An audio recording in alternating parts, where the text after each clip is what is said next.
উঠেছে। Good morning, good morning, বলো বলো, আমাদের বলো গুড মর্নিং। ঘুম থেকে উঠেছি, সবাইকে গুড মর্নিং। গুড মর্নিং বন্ধুরা, কেমন আছো সবাই? আশা করি ভালো আছো, আমরাও ভালো আছি।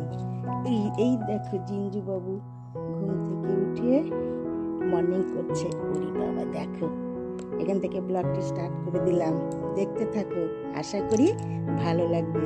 দেখো জিঞ্জার বাবু রেগে গেছে, দেখো এখন ঘুম থেকে উঠছে। দেখো বলছে এটা কিরকম আবার, সকালবেলা কেউ বুঝতে পারছে না, সকাল হয়ে গেছে। দেখো জানালাতে দেখছে, দেখো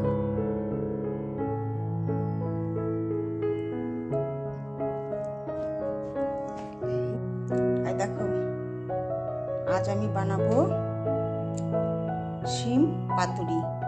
তো তোমাদের সঙ্গে শেয়ার করব রেসিপিটা। পাতুরি বানাতে আমার লাগছে, দেখো শিমগুলো সুন্দর করে দুদিকে একদম যে একটা করে শিট থাকে ওইটা উঠিয়ে, লম্বা ছিল আমি মাঝখানে কেটে নিয়েছি। বেশি লম্বাটা রান্না করতে একটু অসুবিধা হয়, তো ধুয়ে ধায়ে পরিষ্কার করে নিয়েছি। তো শিম লাগবে আমার একটা ছোট টমেটো, তবে শিম পাতুরিটা খেতে ভালো লাগবে, টক টক একটু। আর একটা লাগবে সেদ্ধ আলু, একটা নতুন আলু আমি সেদ্ধ করে নিয়েছি। তো আর লাগবে এটাতে আমার শিম পাতুরি বানানোর জন্য পোস্ত আর সর্ষে। তো চলো আমি কি করে বানাই তোমাদের সঙ্গে শেয়ার করছি, তোমরা দেখে নাও। আজকে রেসিপি শিম পাতুরি, চলো। আর দেখো শিমটা আমি ভাজতে বসিয়েছি, আগে শিমটা ভেজে নিই, তারপরে দেখাচ্ছি এরপরে আবার কি করব। চলো, পাতুরি কিন্তু কলা পাতায় হয়, আমি কিন্তু কড়াইয়ে করছি। এই শিম জিনিস পাতাতে মানে অত ভালো লাগবে না, সেদ্ধ হবে না, কিছু না, তার জন্য তোমাদের কড়াইয়ে করে দেখাচ্ছি। আমি যেমন করে করি এরকম আর কি করছি, তোমাদের সঙ্গে শেয়ার করছি, তোমরা দেখতে থাকো। দেখো আমার শিমটা এরকম হয়েছে। পাতুরি তো একটু মানে কালচে কালচে হবে না, তবে পাতুরিটার টেস্ট লাগবে। এই পর্যায়ে আমি দিয়ে দেব, দেখো এই যে এই টমেটো কয়টা, আর তারপরে বললাম না একটা আলু সেদ্ধ আছে, আলু সেদ্ধটা দেবো এই কারণে মানে এটা একটু গ্রেভি গ্রেভি হবে, না হলে তো ভালো লাগবে না। এই দেখো এইটা, আর নুন হলুদ দিয়েছি আগে, নুন হলুদ দিয়ে আমি ওটা ভেজে নিয়েছি। এটা করবার এরকম হচ্ছে, দেখো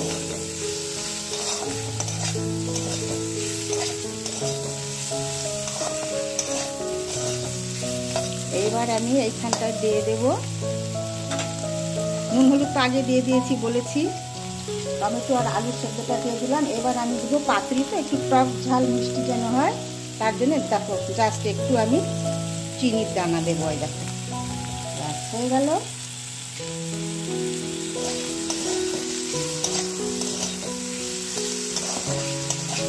এটাতে হলুদ বেশি যাবে না, জাস্ট একটু আমি তেলে দিয়েছিলাম ভাজার জন্যে। দেখো এই পর্যায়ে আমি দিয়ে দেব, এই দেখো সর্ষে পোস্ত বাটা, একদম খাঁটি সর্ষে, কালো সর্ষে। এটা আমাদের জমিতে চাষ হয়, আমাদের গ্রামের বাড়িতে, সেই সর্ষে দিয়েছি ঝাঁঝালো। দেখো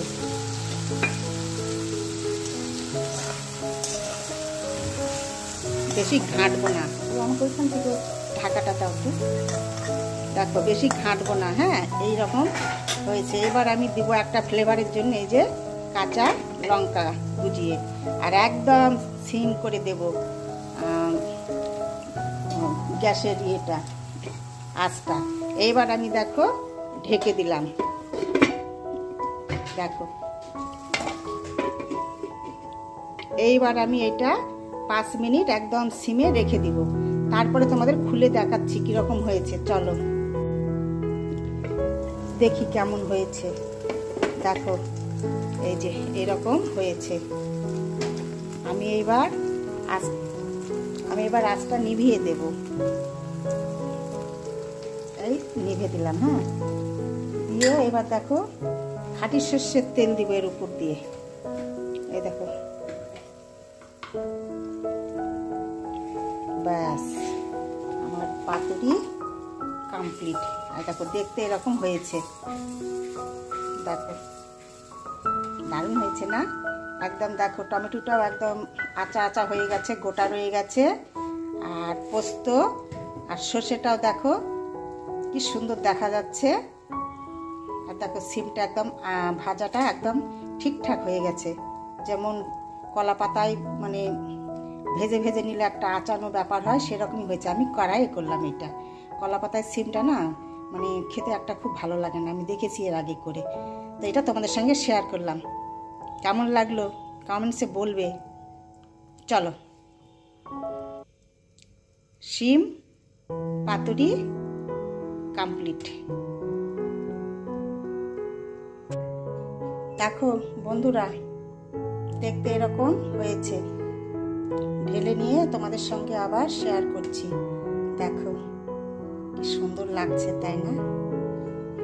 খুব টেস্ট হয় খেতে, টক টক ঝাল ঝাল মিষ্টি মিষ্টি, দারুণ হয়। একবার করে দেখবে বাড়িতে। সবাই তো করো জানি, আমি যে পদ্ধতিতে করলাম কারাই এরকম করে একবার দেখবে, খুব ভালো লাগবে। চলো, খুব সুন্দর লাগছে দেখতে।